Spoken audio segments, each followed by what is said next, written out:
So when MIT decided to commit to creating the MIT Stephen A. Schwarzman College of Computing, it was clear to us that this was what we needed to do. What was less clear to us was exactly how we should do it. In a somewhat uncharacteristic fashion for an academic institution, we basically decided that we should simply declare our intentions to establish this college, then set about the business of creating the college together as a community. In that context, it seemed entirely appropriate that we convene an event like this to discuss how to teach computer science, not only amongst ourselves, but with experts and friends from other institutions. We also recently created 5 working groups that are contemplating various aspects of the college. Many of the members of those working groups are here to listen and learn today, and I'm confident that what we learn today will indeed shape our framing of the college. I want to thank the organizers for this event, in particular Saman, Asu, and Sanjay, who worked diligently to pull together what looks like an extraordinarily exciting program. And also the speakers that we'll hear from today, both our colleagues from MIT and other institutions. At the risk of repeating some things that many of you have heard me say, let me offer my reflections on the college to set a context for today's discussion.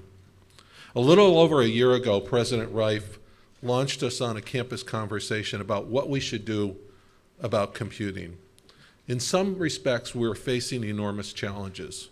And one example of that was an explosion of interest and an inefficient allocation of resources.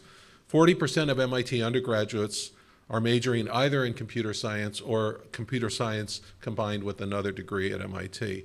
And yet only 7% of the MIT faculty are computer science, faculty appointed in the computer science EECS department. That's a tremendous imbalance in allocation of resources. In addition, and very importantly, we're hearing from all corners of the Institute a narrative that basically followed along the following lines, which is that my field, insert the blank, is being transformed by modern computational methods. In fact, I was at a dinner just last night upstairs, a meeting of the visiting committee for the political science department, and spoke to one of our colleagues who's using large data sets scraped from public records about legislation and lobbying, and applying natural language processing to identify how individual corporations are influencing the development of legislation. A fundamentally different approach to a political science challenge. That story repeats all over campus, and what our colleagues in these disciplines were saying to us as we had this conversation was that they needed GPUs. They needed access to software professionals. They needed engagement from our computer science colleagues, both to think about what are some of the more advanced algorithms that could facilitate their work, but also to assist in developing curricular offerings for students in their discipline that needed to master these skills. Lastly, we saw everyone feeling, particularly in the climate we're in, an intense need to think more holistically about the societal impact of the technologies they were developing, and to think about that before it was deployed, and thus appropriately shape the deployment. Amongst this sea of need, as we were going through this conversation, what we realized was an enormous opportunity. As is true for many of the institutions that are present in this auditorium today, we at MIT are blessed with an extraordinarily remarkable computer science talent pool at MIT. And we have an opportunity to invest in that talent pool to advance the fundamental work that's being done. But in addition, we realized that if we could build a structure, the college, which strengthened the links between computer science and the departments that want to leverage computing, not only to the advantage of those departments, but so that what we learn through those linkages would certainly feed back into the research and teaching we do in computer science. And if we could do that, we would really seize a really profound opportunity while addressing the challenges we were feeling. And lastly, in creating something new, we have a clean sheet of paper, and we have the opportunity to think what I believe will be creatively about how we integrate a comprehension of the societal impact of the technologies that will emerge from MIT in this college into the education and research agenda. I'm not suggesting that this will be easy. In fact, it's going to be quite hard. But I can't think of a more transformative opportunity for this institution, and that makes me get up every morning very excited about the potential of the college. So that's the aspiration for our college and the journey we've embarked upon. I look forward to hearing from today's remarks that are going to help us point in the right direction. So with that, let me now introduce our keynote speaker, Dr. Farnam Jahanian. Farnam was appointed the 10th president of Carnegie Mellon University in March of 2018. He's a nationally recognized computer scientist, entrepreneur, public servant, and higher education leader. In that regard, we're extraordinarily fortunate that he would take time to join us today. He first joined CMU as Vice President for Research in 2014 and later assumed the role of Provost and Chief Academic Officer from May 2015 to June 2017. In July 2017, he stepped up at CMU to serve as interim president before, in the infinite wisdom of their board, they tapped him to be the president. Prior to coming to CMU, he led the National Science Foundation Directorate for Computer and Information Science and Engineering from 2011-2014, and before serving in NSF, he was the Edward S. Davidson Collegiate Professor at the University of Michigan, where he served as Chair for Computer Science and Engineering from 2007 to 2011, and as Director of the Software Systems Laboratory from 1997 to 2000. In addition to his academic and government work, he co-founded in 2001 the internet security company Arbor Networks, where he served as chairman until its acquisition in 2010. He holds a PhD in computer science from the University of Texas in Austin, Hook'em Horns. He's a fellow of the ACM, the IEEE, and the AAAS. On a personal note, I would say that I've come to know him very well through a form of what I consider to be group therapy, which is when collections of provosts get together. In that setting, I really can sincerely say that I've benefited tremendously from his advice, wisdom, and friendship. And today, Farnam's going to address us on the future of higher education in the age of disruption. Please join me in extending a warm welcome to Farnam.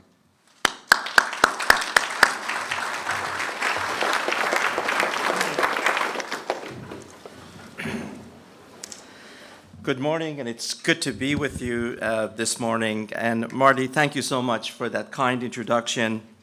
I should tell Marty that having served as president and also as provost job is the hardest job on campus, Marty. I think you know that already. Once again, thank you very much for the invitation. First, on behalf of Carnegie Mellon University, I would like to congratulate the entire MIT community as you celebrate the launch of the Stephen A. Schwarzman College of Computing this week. I want to especially extend a warm congratulations to President Riff for his extraordinary leadership, and also to Steve Schwarzman for his generosity, vision, and continued commitment to the future of higher education and the economic prosperity of our country. Please join me in congratulating the entire MIT community. MIT continues to be a world-class institution that offers a distinctive education and cutting-edge research, of course, and this latest development will certainly increase its impact in the changing world. I'm also grateful, I should say, to Ananth and the organizing committee for the invitation to deliver this morning's keynote.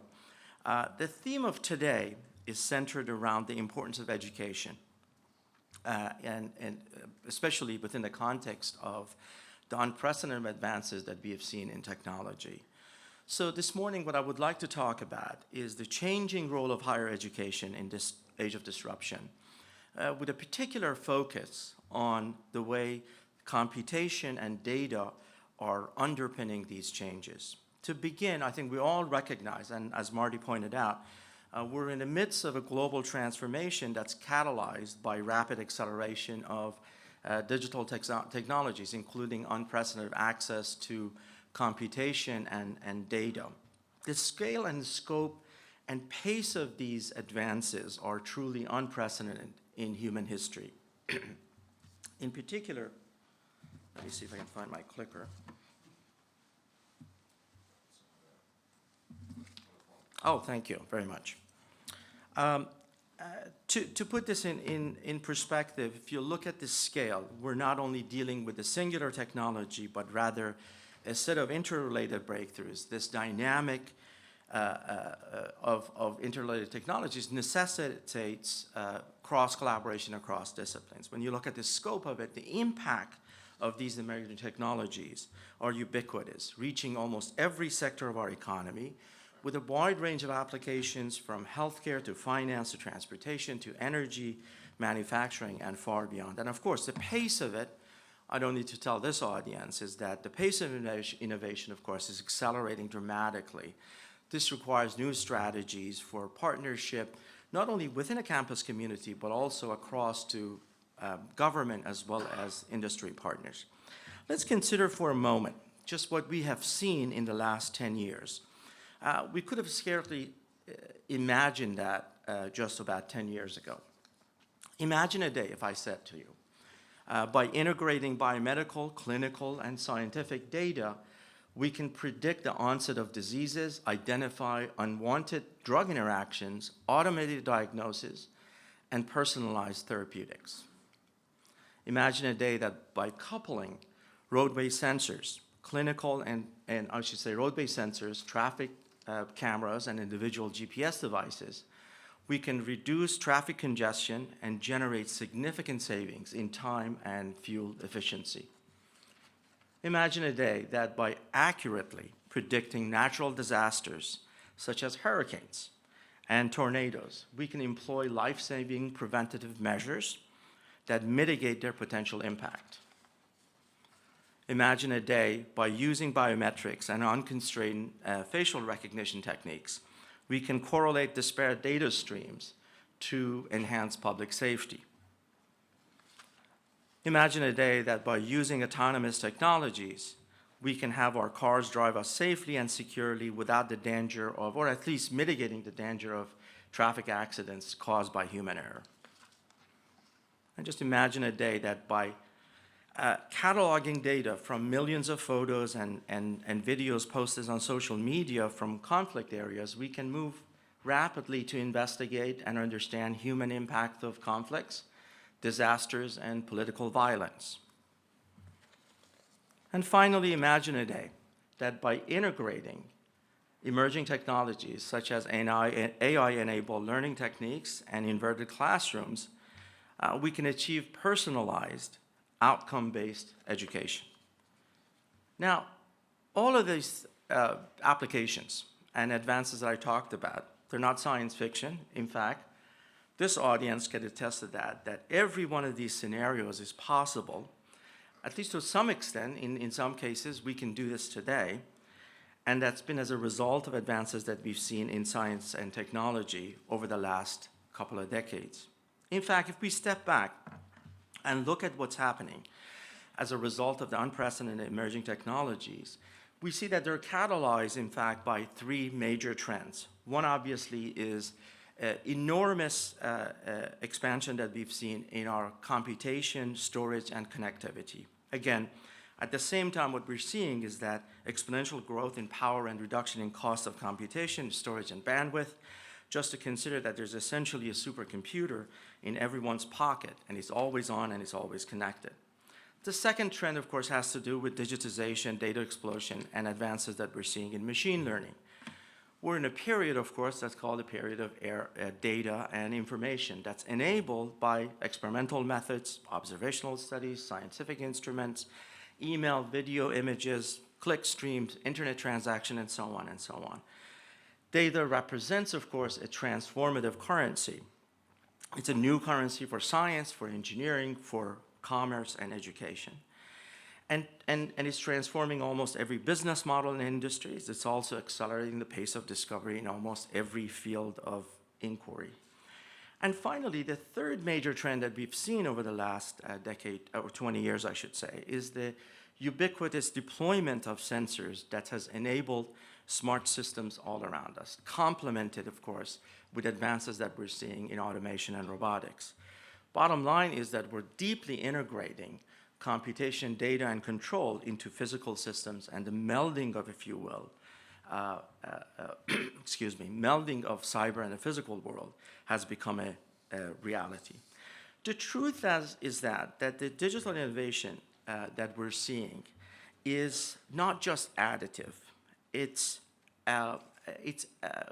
the combination of those is leading to advances that are exponential in nature. In fact, often there is a major gap between milestones that we have seen in the past has been reduced in recent decades. And the breakthroughs that we see are coming to fruition in a matter of sometimes years and months. Today, in some cases, computational technologies are outstripping, essentially, the performance of even the most experienced human beings. Consider, for example, advances we've seen in speech recognition, in computer vision, in facial recognition, in robotic surgery.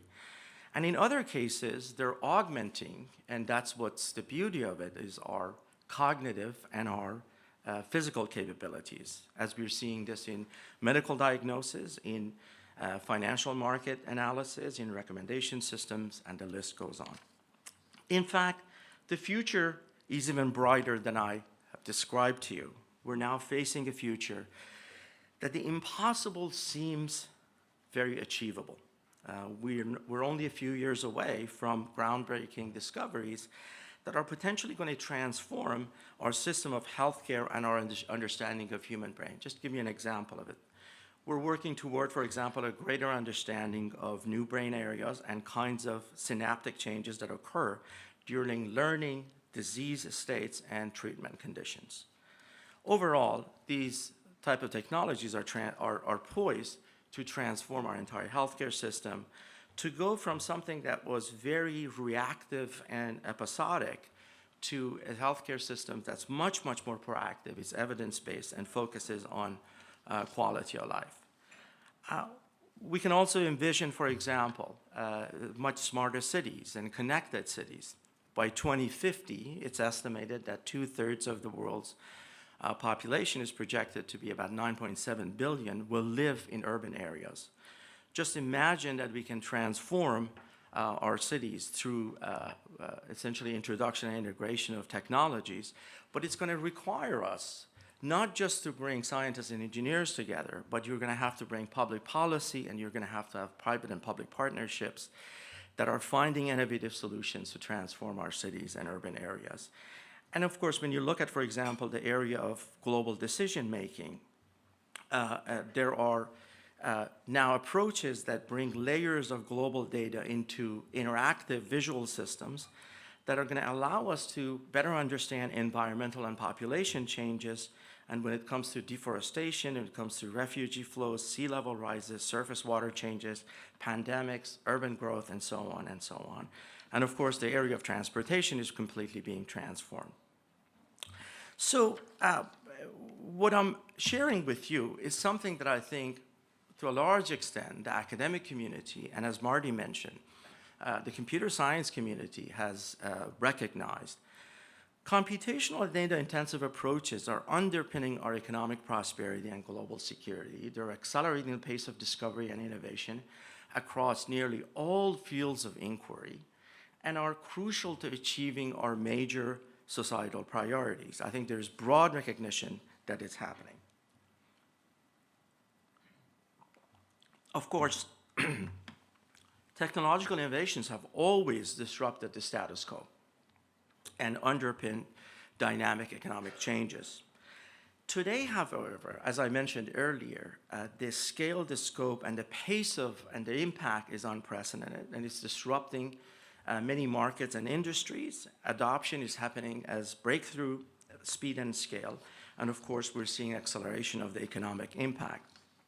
And the society and its structure, including our education system, must adapt to this new paradigm. In fact, I should step back and tell you that while in this country we have enjoyed having the gold standard for higher education, which is a model for the rest of the world to copy, if you will, throughout our history, every period of significant technological change has been met with corresponding waves of innovation in education. In fact, if you think back 100 years ago or so, or 100 years or so plus ago, land-grant universities to expand access, consider German-style university ideas that were brought to this country. Consider, for example, the Carnegie Unit for Standardization of Higher Education, the California Master Plan. And in fact, I would go as far as saying that many universities in this country that are leading our higher education, including Cornell, Johns Hopkins, MIT, University of Chicago, in fact, have run experiments, and some of them actually were created as part of an experiment to deal with changes that we see in technology and the transformation of higher education that we have seen throughout our history. So the current environment that we're in, I would argue that we're at the cusp of the next transformation of higher education. Are we at a tipping point? I'm not sure, but we're probably at a very close to it. As I mentioned, there's unprecedented pace of societal changes due to the advances that we see in technology. There's, of course, greater pressure on higher education as the engine of progress in knowledge-based economy, and many of our higher academic institutions in this country are at the center of that, of course. And of course, we're seeing a shift from industrial, somewhat transactional model of education that's based on tradition and rigid pathways to a much, much more personalized, outcome-based model of education. In fact, there have been a number of studies in recent years that have looked at the impact of technology on education, on the nature of workforce, on business models, on income inequalities, and so on. In fact, one of those highly influential reports was a report by your colleague Eric from MIT and my colleague Tom from CMU, who co-authored and co-led this national report that was commissioned by the National Academies of Science, Engineering, and Medicine. And this report, which was titled Information Technology and the U.S. Workforce, Where Are We and Where Do We Go From Here, argued that recent advances in computing and communication technologies have had and will continue to have a profound impact on society and will affect almost every occupation. This is creating large economic benefits, but is also leading to significant changes for our workforce. So, looking at this context, before we examine how we can incorporate these changes into our higher education system, I want to take a very quick look at some of the challenges we face in higher education, and you see the context that it provides for the discussion later on today. One challenge, I think, that everyone recognizes has to do with college affordability and access. The second has to do with increasing demand for college-educated workforce, but in particular, as again, Marty mentioned, demand for students who have computational and data-intensive knowledge. And finally, adaptability as we see the rise of automation in the workforce. So let me spend a couple of minutes on each of these topics. Let me first shock you by sharing some data. Let's look a little closer at access and affordability. The runaway cost of education are why so many Americans are increasingly concerned about their children's future in this country. And there's no doubt that higher education in this country has been a pathway to social mobility. I think that's been one of the reasons that we have benefited as society. There is undoubtedly also some skepticism about the value of higher education. I'm going to refute that in a moment. Consider the fact that aggregate student debt has tripled from 2006, from about $500 million to about $1.5 trillion, that was a T, folks, in 2018. I'm sorry? 5 trillion, that's right. I'm sorry, 1.5 trillion, thank you, in 2018.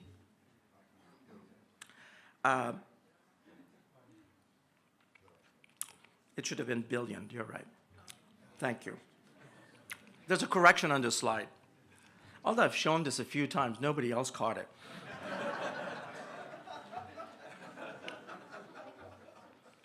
Maybe that was wishful thinking, I'm not sure. But more seriously, consider the fact that this $1.5 trillion is actually larger than the entire credit card debt of our nation. That's really staggering. And by the way, every time I show this slide, that 1.5 trillion goes up by 100 million. Every year is going up by about 100 million. The second data point, the college tuition in this country has risen by about 538%, comparing to consumer price index increase of 121%, which is, again, fairly significant if you consider that. In fact, despite the rising cost, however, there's no denying that the kind of social mobility that education provides. This graph breaks down essentially wage trends over time by education level. A chasm has opened up, and it's actually growing between the best educated and the least educated in our country. Our most educated citizens have continued to see their wages rise robustly since the early 70s. And I think if you just look at the salaries of freshmen that are coming from MIT or CMU or many other institutions in this room, you can see that there are six-figure salaries for undergraduates, for example, in computer science or computer engineering. But our less educated citizens, on the other hand, have seen their real income fall since the early 70s. In fact, labor economists predict that the next wave of disruption of innovation that we're going to see, that's going to have an impact on higher education, is going to further grow the inequity that has placed strain on our national politics. Let me build on that for a moment. The other data point that's driving the urgency of our conversation, and in fact, the initiative that MIT has taken, is the increasing demand and relevance for a college degree. There was a Georgetown study a couple of years ago that showed that the number of people with at least some post-secondary credentials have increased by about 1% a year, but the demand for these workers is growing about by 2% a year annually. But for much of the 20th century, supply of college-educated workers has kept up with the demand, but for the past 3 decades or so, the supply has not kept up. In fact, today, while the job market is churning and the future is constantly evolving, and we hear all this sort of concerns about automation displacing workers, there's also one thing that's patently clear. This is a future that needs higher education more than ever before. Let's talk about the issue of demand. To understand this point, consider, for example, and this is a couple of studies have pointed out to this result that I'm going to share with you, that 65% of students entering elementary school now will one day work in jobs that do not exist today. Think about that. Actually, that shouldn't be as surprising to us, because if you consider over the last 10 years, all the kind of jobs that have been created as a result of advances that we have seen in technology that they didn't even exist 10 years ago, it shouldn't be surprising to us that a 5 or a 6-year-old will, in fact, most of them will have jobs that have not been invented yet. I often share this other data point, which is almost trivial, but somewhat surprising to people. A student that comes to MIT, an 18-year-old, or to Carnegie Mellon, after he or she graduates in 4 years, will be in the workforce for the next 40 to 50 years. Think about it. 40 to 50 years. Imagine the kind of education and foundation we have to give these students, the next generation, that will enable them to thrive in an economy for the next 40 or 50 years, given the context of some of the data that I've shown you. So there are two forces, of course, driving this future of work. One, and MIT is in the middle of all of this, of course, has to do with autonomy and the digital revolution, which, of course, many talk about how it displaces blue-collar workers performing routine jobs, but the truth is that it also changes the nature of work for white-collar workers in a knowledge-based economy. And in fact, there are estimates that, for example, 50% of these jobs are at risk at some level for significant change. The second force has to do with the gig economy. We see a much more liquid force that's contributing to the shift that we're seeing in education, that will contribute to the shift that we need to see in education, I should say. Of course, I don't need to tell you about the gig economy, but one data point that was quite intriguing is that the estimates are that much of the growth that we have seen in the job sector, in the workforce over the last decade or so, has been due to the rise of the gig economy.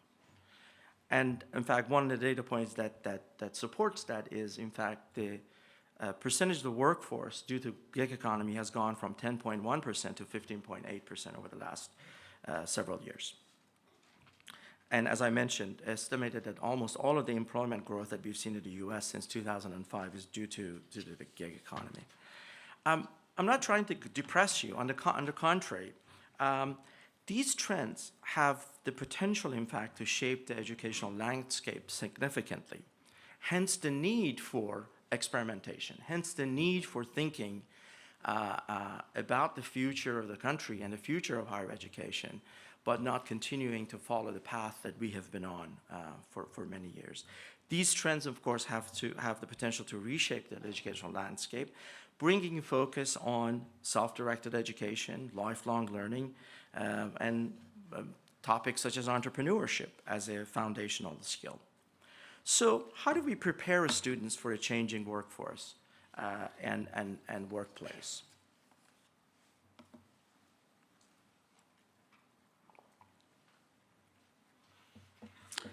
I want to, in the remaining minutes that I have, to talk about the solution space in 3 dimensions. One, having to do with reimagining curriculum. Second, rethinking structure and pedagogy. And finally, considering new models of collaboration within an institution as well as across our academic institutions and external partners. First, about reimagining the curriculum to both enhance digital core skills as well as incorporating human skills. I think it's pretty well documented. And I know that, in fact, Jim Carusi, who's sitting here, talks about this in his presentations, representing the National Science Foundation, that the first trend that we must be mindful of is that growing reliance on technology and science as drivers of new jobs. In fact, growth in STEM jobs have outstripped overall job growth in this country, and a lot of that, of course, in computational areas. But the U.S. Department of Labor estimates that the STEM jobs, or I should say STEM-related jobs, will grow at almost double the rate of non-STEM jobs for the next 10 years. There's also an important point to highlight that, and the growth that we're seeing is not just because of the technology companies. Virtually every industry and organization has become dependent on technology for its business, and in particular computation and data-centric approaches. You see this in finance, you see this in transportation, healthcare, energy production, distribution, and so on and so on. I'm sure most of you, in fact, in the CS community, are familiar with the 2 reports that I'm showing on the screen. And in fact, these 2 influential reports have looked at how do we deal, in fact, with broadening participation in computing and STEM fields. How can we increase the computer science core competencies across the educational system? The report was prepared by National Academy of Sciences Committee on the Growth of Computer Science Undergraduate Enrollment. It was co-chaired by Jerry Cohen from CMU and CRA Vice Chair at the time, Suzanne Hambrush from Purdue University. It worked, in fact, it builds on the work that was published in CRA's Next Generation CS report, which was chaired by Tracy Camp. I want to acknowledge their work. And this report had, first of all, identified this, of course, as a major issue, but equally important, highlighted that context matters, and approaches taken by one institution is not necessarily workable in other institutions. The report highlights limiting participation, growing programs, leveraging resources creatively. But equally important, the report is very forceful about rethinking organizational structure for computer science, both in terms of interdisciplinary collaborations, CS plus X, which I know is going to be discussed, or X plus CS, which is going to be discussed as one of the panels later on today, as well as considering College of Computing and new organizational structures that allow a much more porous boundaries between units on campus. And in fact, the report mentions that there is no one-size-fits-all. All institutions need to assess the role of CS and related fields and should see this as an opportunity to plan for future success across the entire institution, which obviously is the model that MIT is employing.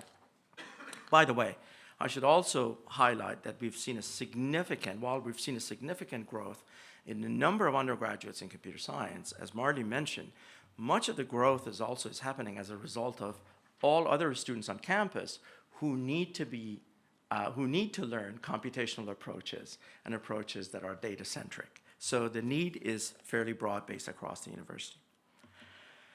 But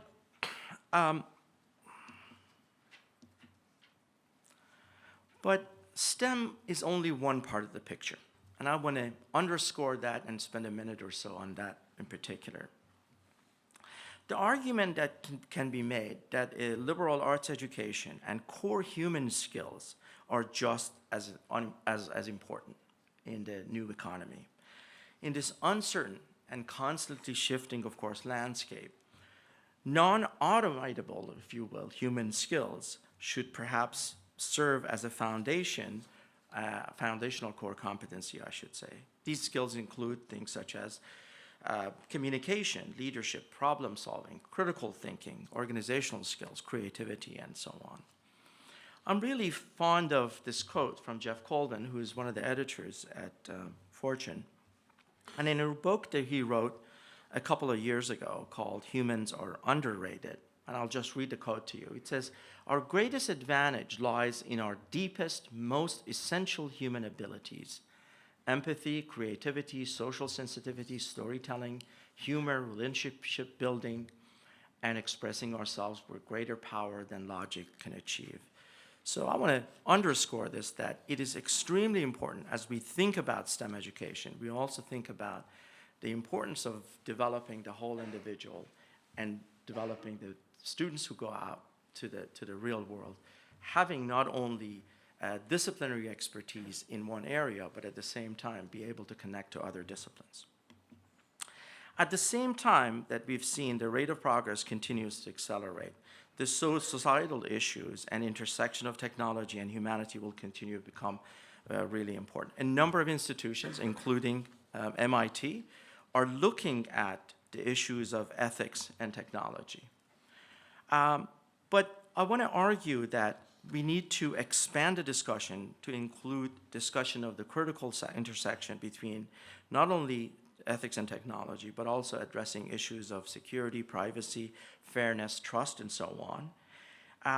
This has to become part of our educational system, and it has to become part of the curriculum at our academic institutions, including dealing with issues such as mitigating algorithmic bias, the spread of fake news, and so on and so on. This argues that, in fact, we need to think about this much more holistically to bring together the intersection of technology with policy, design, psychology, economics, and other disciplines. I know that there's a session later on this morning at 10:45 that's going to focus on this topic, and I want to acknowledge my colleague, David Danks, who's here, who's going to be serving on this panel. In fact, at CMU, we've been thinking about this very hard and deeply integrating some of these issues into our curriculum. I hope that he'll have a chance to share some of that with you. As I'm going to run out of time, I want to highlight the other 2 points very quickly. The second one has to do with rethinking structure and pedagogy, moving away from transactional nature of education and potential disciplinary silos that we have. I want to argue, in fact, that we need to consider experimentation, assessment, and ways of scaling and eventually consolidation of new educational models and structures. If you remember what I said a few minutes ago, which is in the last 100 years, every time we've had major technological advances, what we've seen in this country is significant experimentation and innovations in higher ed. And I absolutely believe we're at the cusp of one of those moments. For example, consider learning as a lifelong endeavor. Should we rethink the relevance of a 4-year degree? Should we focus on outcome and competency, not just a transactional model that we have bought into? Another example is to rethink disciplinary silos. If the future is going to be increasingly interdisciplinary, department boundaries may need to become much, much more porous. In fact, not to make the department heads and the deans in this room nervous, are departments and colleges as important as they were a few decades ago? Some of you are saying no, so I will hold my comment any further. So these connections that we have to build across departments and across colleges are becoming extremely important. In fact, every time we experimented with this at Carnegie Mellon, what we have seen is that the response of our students and the response of essentially the external world, people who hire our students, has been tremendous.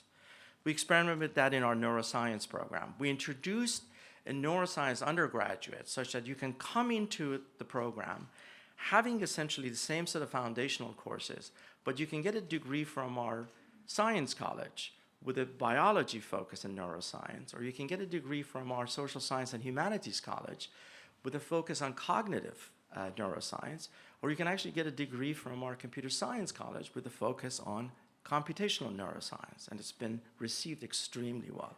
Another example that I'm really fond of is the ID8, which is at the intersection of technology, design, media, and art. And we launched it as a minor, and the result of that has been about 850 to 900 undergraduates out of a 7,000 population in our institution are minoring and taking courses in our ID8 program. And there are a number of other examples such as that, and I know MIT has also experimented with similar things. The other important point related to pedagogy is that there is, in fact, an important role for technology that could not be understated.